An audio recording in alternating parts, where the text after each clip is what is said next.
Baik, salam jumpa pemirsa, apa kabar? Saya David Michael kembali lagi menjumpai Anda, menemani aktivitas pagi Anda di obrolan pagi AFB TV Kupang. Dan saya mau menyapa Anda, semangat untuk menjalankan aktivitas pagi Anda di hari yang baru. Tentunya jangan lupa untuk sarapan pagi, tetap tersenyum untuk orang di samping kiri kanan Anda. Baik, pemirsa, pagi ini saya juga mau menyapa buat Anda semuanya yang lagi nonton live streaming juga. Selamat pagi semuanya. Semoga hari ini waktu Kupang ya. Semoga hari ini dapat memberikan lagi manfaat untuk Anda, sesuatu yang berbeda lagi terjadi di dalam diri Anda. Dan kalau kita berbicara untuk hari ini pemirsa di obrolan pagi AFB TV Kupang, kita akan berbicara tentang semen Kupang menjangkau kebutuhan Nusa Tenggara Timur. Ya, dan kita tahu bersama ini semen kebanggaan orang Nusa Tenggara Timur, semen Kupang. Dan kita mau bertanya juga apa kabar PT SAG KSOPT Semen Kupang sendiri saat ini dan bagaimana juga dengan menjangkau kebutuhan masyarakat Nusa Tenggara Timur. Sudah hadir di studio Sales Manager PT SAG KSOPT Semen Kupang, Bapak Riki Mesa. Selamat pagi, Pak Riki. Apa kabar? Baik. Semangat pagi ya. Semen Kupang, semangat pagi. Semangat pagi. Semangat pagi. Oke, ini saya tidak bisa pisahkan Semen Kupang dan SAG karena ini satu naungan. Jadi PT SAG KSOPT Semen Kupang. Betul. Baik. Nah ini supaya masyarakat juga bisa tahu kenapa ada gandeng seperti ini. Ya, jadi untuk kami sendiri adalah PT Sarana Agra Gemilang yang kemudian diberikan kepercayaan oleh pemerintah NTT mulai dari tahun 2011 itu bekerja sama dengan PT Semen Kupang untuk menjalankan dan mengoperasikan satu-satunya pabrik semen di Nusa Tenggara Timur. Oke, baik. Ya oke, ini gambarannya seperti itu. Oke, dan kalau kita berbicara soal bagaimana juga mencukupi kebutuhan di dalam wilayah Nusa Tenggara Timur itu sendiri, Pak Riki, ini tentunya juga kerja keras dari teman-teman PT SAG KSOPT Semen Kupang sendiri. Nah ini soal kualitas dan lain sebagainya ini dipertaruhkan nih. Tapi sebelum masuk ke situ, Pak Riki, ini soal kerja keras teman-teman di PT SAG KSOPT Semen Kupang sendiri. Ini seperti apa sih sekarang ini pergerakannya untuk setiap harinya seperti apa? Ya, jadi untuk Semen Kupang sendiri kita kapasitas produksi itu kurang lebih 400.000 ton per tahun. Ya. Kemudian dengan pengeluaran harian itu kurang lebih 1.000 ton per hari sampai 1.400.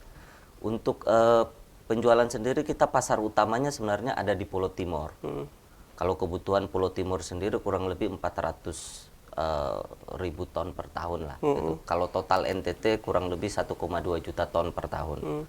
Nah dengan pasar NTT sekarang kita terima kasih juga masyarakat sudah mulai menggunakan semen Kupang. Kalau kemarin-kemarin kan masih berpikir bahwa semen yang lain nih, yang dari luar nih yang lebih jangan yang lain. Iya betul. Harusnya tetap menggunakan semen Kupang karena satu-satunya produk kita. Dan tentunya juga ini untuk perkembangan perekonomian di Nusa Tenggara Timur itu sendiri. Baik, Pak Riki, ini sangat menarik sekali berkaitan juga dengan PT SAG KSOPT Semen Kupang sendiri untuk mencukupi kebutuhan di dalam wilayah Nusa Tenggara Timur.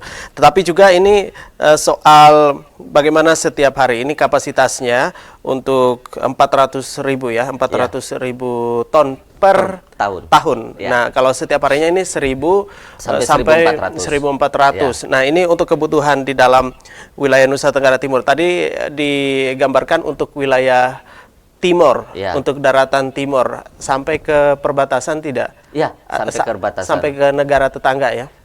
Tidak. Kebetulan kita terakhir suplai sampai ke negara tetangga ke Timor Leste itu di 2015. Kemudian kebutuhan atau permintaan dalam NTT sendiri mulai meningkat sehingga kami lebih utamakan untuk pasar dalam NTT khususnya Pulau Timur. Oke, Pulau Timur. Nah, kalau Pulau Timurnya sudah tercukupi, ini mungkin juga yang ada di luar Pulau Timur, ya daerah-daerah kabupaten lainnya, ini seperti Flores, Sumba, Alor, Sabu, Rote. Nah ini juga kebutuhannya juga mau merasakan juga ini jamahan dari PT SAG KSOPT Semen Kupang sendiri, produk NTT sendiri seperti apa sih? Ya, jadi untuk NTT sendiri sebenarnya cukup unik karena daerah kepulauan.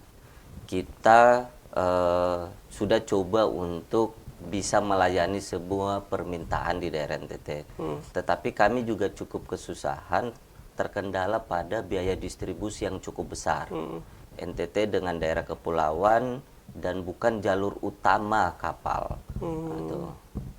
Kita contohkan, orang selalu bertanya kenapa semen dari luar bisa masuk ke NTT, khususnya ke pulau-pulau yang lain, tetapi Semen Kupang sendiri kesusahan. Karena kalau kita lihat biaya distribusinya itu sama atau bahkan lebih murah dari luar. Contoh dari Sulawesi jalur kapalnya itu pasti dari Surabaya gitu. Tetapi kalau kita jalur kapal dari Kupang menuju ke kepulauan-kepulauan ini sangat terbatas, khususnya untuk kapal angkutannya. Itu kalau kapal pelni sih banyak gitu. Sehingga sampai sekarang ini kita baru bisa menjangkau kepulauan-kepulauan kecil di sekitar Pulau Timor, Seperti Rote, Sabu, Alor, Adonara. Sedangkan kepulauan besar apalagi Sumba sampai ke Sumba Barat, Waikelo, kemudian Labuan Bajo, Ruteng. Sebenarnya kebutuhan di sana cukup tinggi, tetapi itu tadi seperti yang saya bilang bahwa karena kebutuhan untuk biaya pengiriman, distribusinya, biaya kapalnya lebih mahal, sehingga kita belum bisa menjangkau sampai ke sana. Terakhir kita baru bisa ada di ND. Di ND. Baik, ini sangat menarik sekali untuk menaklukkan wilayah yang lebih jauh sedikit dari daratan timur ya. Tadi sudah disinggung ada Sabu, Rote dan juga Alor. Adonara, oke. Baik. Nah, untuk wilayah tentunya ini kita melihat sekarang untuk perkembangan di Nusa Tenggara Timur sendiri, Pak Riki, tentunya ini kerja keras juga dari teman-teman PT SAG KSOPT Semen Kupang sendiri. Bagaimana juga untuk menjadi tuan dan nyonya di rumah sendiri. Betul. Saya setuju sekali, Pak. Itulah sebabnya kenapa kita sangat gencar itu melakukan sosialisasi kita dalam periode kerja 1 tahun. Itu ada beberapa kegiatan yang biasa kita lakukan, yaitu pelatihan tukang mulai dari Kupang sampai Atambua. Kita lakukan per kabupaten dalam rangka sosialisasi dan meningkatkan kemampuan para tukang-tukang di daerah kita. Kemudian juga kita ada sosialisasi ke toko dan masyarakat dalam berbagai event. Itu harapan kita adalah kemudian kita semua kembali untuk menggunakan produk kebanggaan kita ini, karena pajak adalah kembali ke kita, pemerintah yang bisa digunakan kembali, kemudian restribusi dan lain sebagainya. Dan ceritanya curhat ya. Tetapi kalau kita melihat bahwa dari tahun kemarin kebutuhan sudah sangat meningkat, itu. Kemudian penggunaan Semen Kupang, penerimaan di masyarakat juga cukup baik, sehingga dengan kapasitas pabrik yang terpasang kita sudah mampu melayani kebutuhan khusus Pulau Timur saja 400.000 ton kalau per tahun untuk Pulau Timur, sedangkan untuk NTT sendiri 1,2 juta. Nah, ini mungkin dibutuhkan untuk penambahan kapasitas dan lain-lain untuk bisa memenuhi kebutuhan secara penuh di daerah NTT. Artinya kembali lagi bahwa bagaimana juga PT SAG KSOPT Semen Kupang sendiri juga memberikan pelayanan yang prima kepada masyarakat itu sendiri dan menjangkau pulau-pulau yang ada di wilayah Nusa Tenggara Timur. Dan juga kembali lagi Pak Riki, bagaimana juga untuk, nah ini nih nanti pola pikir dari masyarakat, pemikiran dari masyarakat itu sendiri. Nah, kalau untuk wilayah timur dan beberapa tempat yang sudah disebutkan ini, ya sudah menikmati produk Semen Kupang ini sendiri. Tetapi untuk wilayah yang ke barat, ya taruhlah Manggarai. Nah, ini lagi gencar-gencarnya nih, Labuan Bajo, destinasi wisata besar sekali di Nusa Tenggara Timur. Untuk menaklukkan itu. Betul. Nah, kemarin kita sudah melakukan survei pasar khusus Pulau Flores. Kita mulai trip dari Larantuka sampai ke Labuan Bajo. Kita ketemu dengan beberapa pengusaha di tiap kabupaten yang ada, Ya. mulai dari Maumere, Ende, Bajawa sampai dengan Labuan Bajo. Dari beberapa obrolan kami dengan para pengusaha, mereka sebenarnya sangat tertarik untuk membantu memasarkan di daerah Flores. Tapi kembali lagi bahwa biaya distribusi, biaya kapal yang cukup mahal itu yang membuat kemudian masih belum bisa berjalan dengan baik. Gitu. Sehingga sementara kami lagi coba untuk melakukan pembicaraan dengan teman-teman dari tol laut. Gitu. Oke, baik. Ini yang lanjut Ya. dari tol laut nih, menarik sekali. Karena ini juga salah satu yang dapat menaklukkan wilayah kepulauan di Nusa Tenggara Timur. Bagaimana juga untuk selanjutnya? Artinya ini perkembangannya semakin cepat nih. Perkembangan semakin cepat dan teman-teman di PT SAG KSO PT Semen Kupang juga harus lebih cepat lagi, selangkah lebih maju lagi. Nah ini bagaimana juga untuk bisa bergabung atau bekerja sama dengan stakeholder terkait. Ini dari PT SAG KSO PT Semen Kupang. Ya, jadi kalau dari SAG sendiri, selain kita coba melakukan pendekatan melalui tol laut untuk membantu kita dalam distribusi nantinya, kemudian juga kita akan membuka beberapa titik poin. Oke. Itu rencananya di Flores kita akan melakukan pembukaan cabang nanti di Ende dan Manggarai Barat. Di Ruteng atau di Labuan Bajo, kemudian di Sumba juga akan ada titik poin yang akan kita lakukan pembukaan di sana. Gudang-gudang atau titik-titik poin kita ini difungsikan untuk membantu kebutuhan masyarakat di sekitarnya, begitu Pak. Oke, baik. Dan targetnya, artinya dari luar tidak boleh lebih nih dari dalam. Betul. Betul. Produknya Betul. seperti apa? Selain berkaitan dengan membentuk gudang, Ya. nah di ini tempat-tempat yang memang sangat strategis sekali. Artinya di tengah-tengah nih, Sumba ya lokasinya di mana itu dari SAG sendiri untuk mendapatkan lokasi tersebut. Ya. Tetapi juga ini dalam pangsa pasar nih. Untuk pasar sendiri memang sekarang ini secara total global nasional itu over capacity. Jadi produksi semen lebih tinggi daripada permintaan secara nasional. Ini yang menyebabkan semua pabrikan kemudian berkompetisi bagaimana untuk bisa memasarkan produknya dengan baik. Tetapi khusus untuk NTT sendiri kita cukup terima kasih bahwa untuk Pulau Timur saat ini Semen Kupang bisa dikatakan masih memiliki pangsa pasar yang lebih besar daripada teman-teman yang datang dari luar pulau atau luar NTT. Sedangkan untuk kepulauan yang lain contoh Flores dan Sumba memang kami masih sangat minim di sana karena seperti yang kita bicarakan tadi di awal bahwa masalah biaya distribusi dan lain sebagainya. Gitu. Harapan kami dengan stok poin yang ada yang bisa kami buka kemudian ini bisa lebih meningkatkan share kita di daerah-daerah tersebut. Oke, apakah ini juga artinya menyangkut target dari SAG sendiri Ya. atau seperti apa?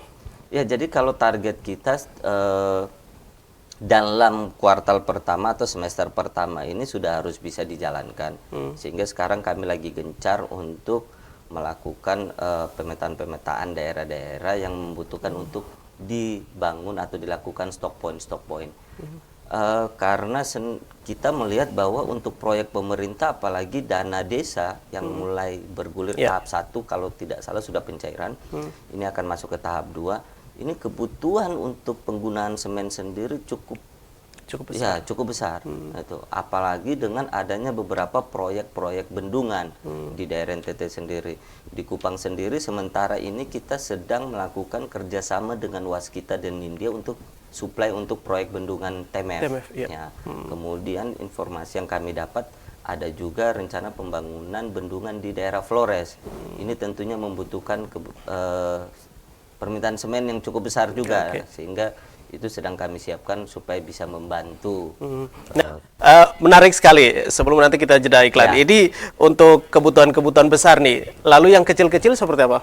Kalau yang kecil-kecil tetap kita suplai. Kita bisa pastikan bahwa semua toko bangunan itu ada semen Kupang, sehingga ketika masyarakat datang itu bisa mendapatkan produk kita yang tersedia di toko. Gitu. Untuk pastikan harganya, Ya, pemastian harga supaya artinya tidak ada permainan nih di pasar berkaitan juga dengan ada proyek-proyek besar dan lain sebagainya. Terus nanti untuk masyarakat ya, masyarakat menengah ke bawah ini juga nanti artinya juga tidak khawatir dengan harga. ya. Untuk harga sendiri, pengalaman kami bahwa semen Kupang ini menjadi tolak ukur untuk harga semen yang beredar di Pulau Timur khususnya. Ketika semen Kupang tidak ada, maka harga akan melonjak naik.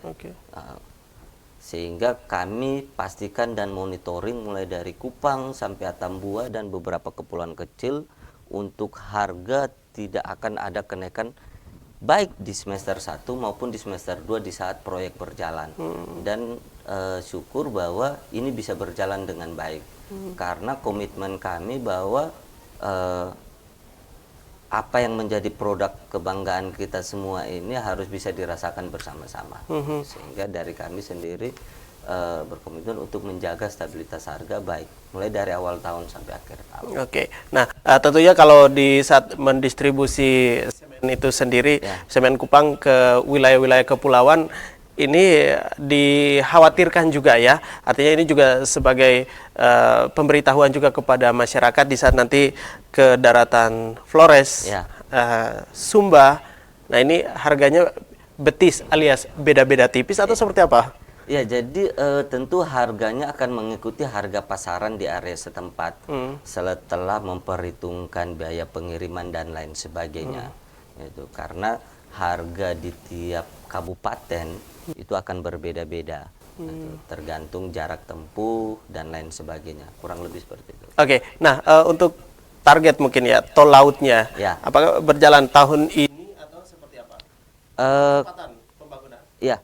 Kita sudah sempat komunikasi dengan teman-teman yang tol laut. Mudah-mudahan sebelum pertengahan tahun ini sudah mulai berjalan. Ya. Baik, dan juga ini respon pemerintah tentunya. Karena ini juga ada rencana pemerintah NTT ini untuk mengambil alih pengelolaan PT Semen Kupang sendiri nih dalam hal untuk mencukupi kebutuhan pasar.